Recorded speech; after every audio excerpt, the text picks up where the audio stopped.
today's vlog naman ay i-haul natin kung ano-ano nga ba yung mga napamili kong mga Moraitang items at pangmalakat. Hi everyone! Welcome back to Emily's Bailey Vlog. This is again Mrs. Bailey and today is it's a Monday, December 31st of 2018. So ito na ang huling araw ng 2018 and nung last Saturday nga, nagpunta ako sa Uniwide Las Piñas and nag-vlog ako doon ng bonggang-bongga. And ngayon naman ay i-haul na natin kung ano-ano nga ba yung mga napamili kong mga gamit at mga pangmalakasang items sa kusina. So, let's get started. Ito lang yung mga pinamili ko, most is mga pang-kusina. Pero doon sa, ito yung sa pinaka-Uniwide na warehouse kinemer, doon sa bandang grocery side. And then, ito, may mga nabili lang ako mga ilang items dun sa pinaka mga stall sa labas. Para kasi silang mga divisoria. Ganun yung mga peg niya, may mga tindang mga ganitong bagay. So, yung mga kailangan ko na mura doon, binili ko na rin. So, yung unang item na binili ko is itong maliit na walis, which is 50 pesos. Bumili ako ng isang blue and isang pink.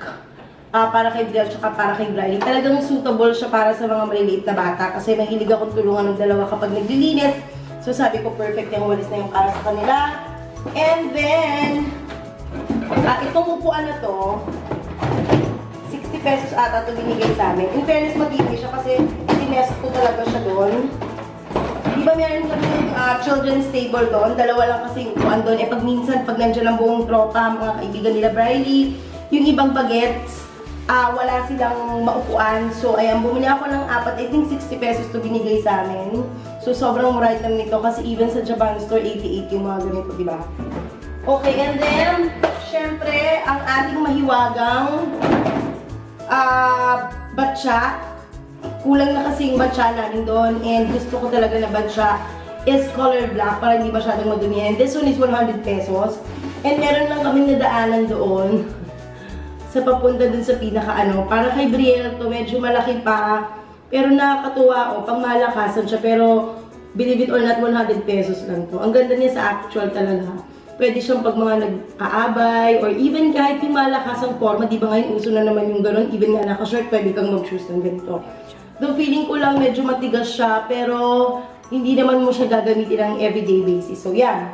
So, yun naman nabili ko dun sa labas ng pinaka-grocery store. And then, ito na yung mga items na nabili ko sa actual na Uniwide warehouse kinemer. So, dun to sa mga grocery parts. Sa mga taga Las Piñas, doon siya right after ng Casimiro. Yung iba akala sarado na siya, pero hindi.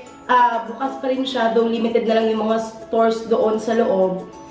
Pero doon sa pinaka-grocery, pag pinasok mo yung grocery doon, sobrang daming murang gamit na pangbahay. So, simulan natin dito sa pangmalakasang shadan tea set. So, meron na akong nabili nito before doon kasi hindi ko naman first time pumunta doon sa Uniwide Las Piñas. Lagi na akong pumupunta dyan. Meron na akong isang set nito. I think pink yung una ko. Ililink ko na lang dito. Alam ko na haul ko rin yun before. And then, ito naman is black siya, yung pinili ko. Parang cute lang siya. Pwedeng gamitin ni Ate Briley pag nag-tea party kami or pag mag-tea party sa ng mga friends niya. And even sa adult, pwede ito.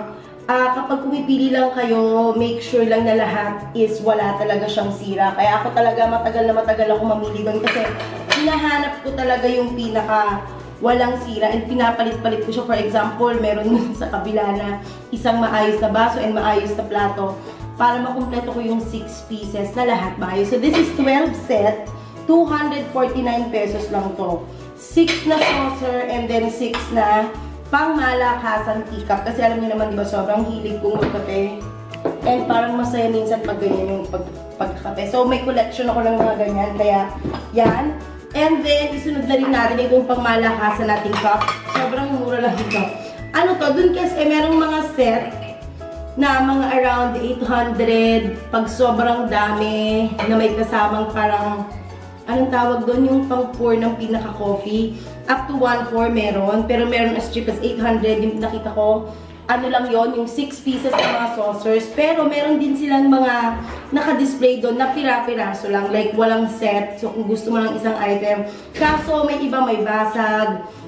merong mga faded. So, dapat lang talaga maayos kang maghanap. So, itong nakita ko, ayan siya. Hello, Biel. 25 pesos lang ito. And then, naghanap lang ako ng platito. Itong platito is 10 pesos. Na, sa tingin ko, is Ternobel sa kanya. O, diba? Lakas makayaman. So, 25 plus 10, 35 pesos lang to. So, pag nagkakapi-kapi ako sa umaga para good vibes, ito is ganun din. 25 pesos yung cup. Ayan siya. Naghanap talaga ako ng maayos. And naghanap lang ako ng pair na babagay sa kanya. So, ganito na yung itsura niya. Yan. So, 10 pesos lang din yung pinaka-saucer na yan. So, yung pangmalakasan, dalawa yan, 35 each. O, diba? Sobrang murayta na yan. And then, hindi ko alam kung saan napupunta yung mga ano namin, mga utensils namin na, anong tawag dito?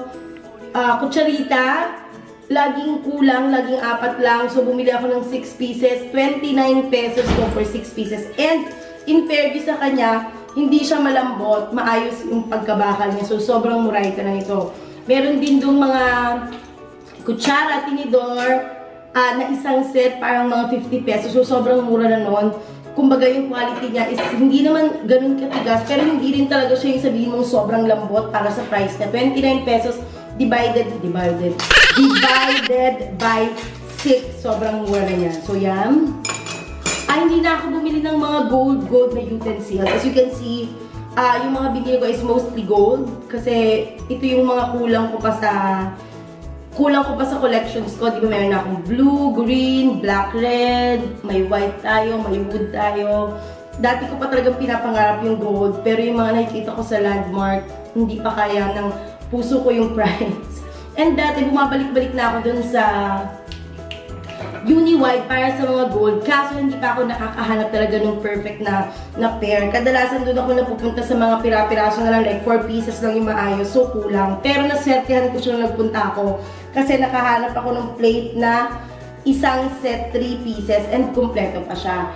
And yun yan, hindi na ako bumili ng utensils kasi meron na akong gold na utensils dyan. So, perfect na yung iteterno ko dito. Binili ko na lang yung mga parang lalagyan and yung ating plato. So, ito, unahin na natin.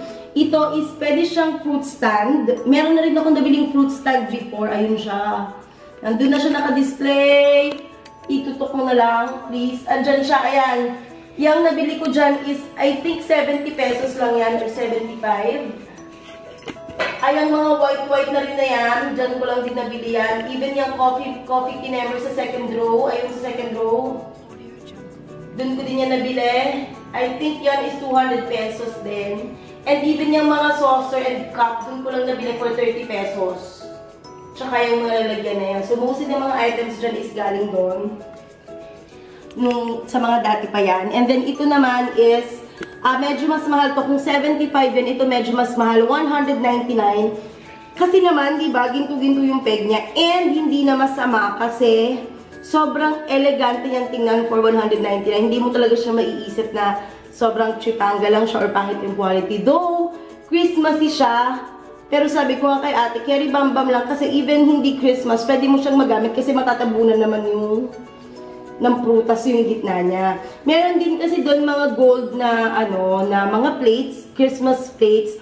Pero hindi initially yun yung naiisip ko sana na bibilihin. Meron na akong nakalagay sa basket ko. Pero nagbago yung isip ko nung nakakita ako ng ganito. Kasi sabi ko, kapag yung Christmas, sa Christmas mo lang siya magagamit. Hindi mo siya pwedeng magamit sa mga ibang araw. Katulad itong binili kong itong Christmas namin, di ba?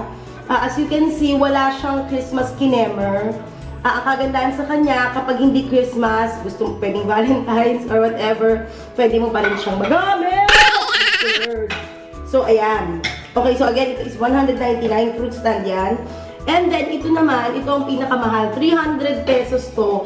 Pero sobrang ganda naman ito talaga. Kaya, nagdadalawang isip ako pero binili ko na rin kasi maganda siya nilagyan ng kanin or ng sabaw, something kinemer dyan, di ba? Pang gitna. And wala pa ako kahit anong mga gold pieces. So sabi ko, mahihirapan din ako. And even sa mall, nagtingin na ako, wala talagang mga presyuhan na 300. So sabi ko, gora na yan kahit medyo mahal. And then ito is, hindi siya kasama sa team, pero meron kasi ako mga ganitong pieces na galing kay mother. And sobrang mura lang nito. 39 pesos lang ang isa nito. Pwede mo siya nalagyan ng, for example, magna-nacho party kayo. Pwede mo lang siyang lagyan ng mga nacho dyan. Or pwedeng mga grazing table. Pwede cheese. Ano pa ba pwede? Anything na pwede kang maglagay ng tatlu-tatluhan. Shabu-shabu. If ever na nagsashabu-shabu kayo, pwede kikiam dito, squid ball dito, crab stick dito. So, bumili ako ng dalawa. 39 pesos ang isa para sa magkabilang side ng table or if ever. Yan. And then, ito na. Ang pangmalakas ng plato na nabili ko. Ayan siya. Okay, yan. So, ayan, tatlo, 300 to. Parang nakapack na siya of 300. May initial akong gusto doon.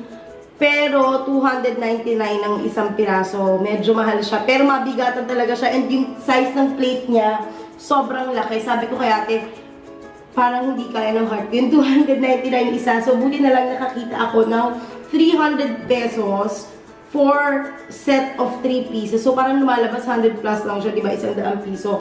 And ang ganda na niya, gold. Hindi lang siya pang Christmas.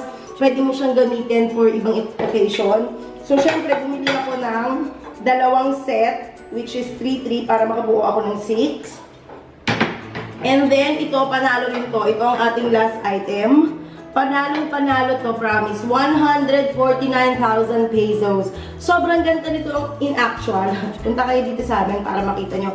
Promise, pag hinain mo to, le-level to sa mga hotel-hotel kinemer. So, syempre, dalawa yung binili ko. Iniisip ko nga itong dalawa sa side, di ba? And then, syempre, ito sa gitna, lalagyan ng kanin, di ba? Kasi ito ulam sa kanin, ulam sa kayo. Nakakatuwa. So yun, 149. Dati itong 199 naka-sale pa. And maraming items doon. Hindi lang mga plato, mga Christmas village, mga banga-banga-ers, ano pa ba, candelabra, lahat ng mga pangbahay. Nandun sa vlog yun. Ililink ko na lang din yan, whatever kung anong mauna kong i-upload. Kung malapit kayo sa Las Piñas, i-try niyong puntahan yun, promise worth it. Mukha lang siyang scary bells sa harapan. Pero sobrang daming finds, mga budgetarian finds doon. So, dyan na natin tatapusin ang ating haul for today. And, syempre, kung hindi pa kayo nagsasubscribe, please don't forget to click the subscribe button below and click nyo na rin yung bell sa tabi para naman notified kayo pag meron tayong bagong upload. And again, Elming's Daily Vlog is at Buhay Nanay at SCB channel. That's every Tuesday, 8 a.m. and replay at 4 p.m. Don't forget to follow as well our social media accounts at Emoings Bailey sa Instagram, Mrs. Bailey sa Facebook page, and Emoings Bailey sa Totoong Buhay na Facebook account. And so, ayan, I hope na nag-enjoy kayo dahil ako enjoy ako sa mga napamili ko. Sobrang murayta lang talaga ng inabot and aminin nyo, pang malakas ang setup na yan. So, thank you so much and magkita-kita tayo next year sa ating susunod na vlog. Paalam, God bless! Happy New Year!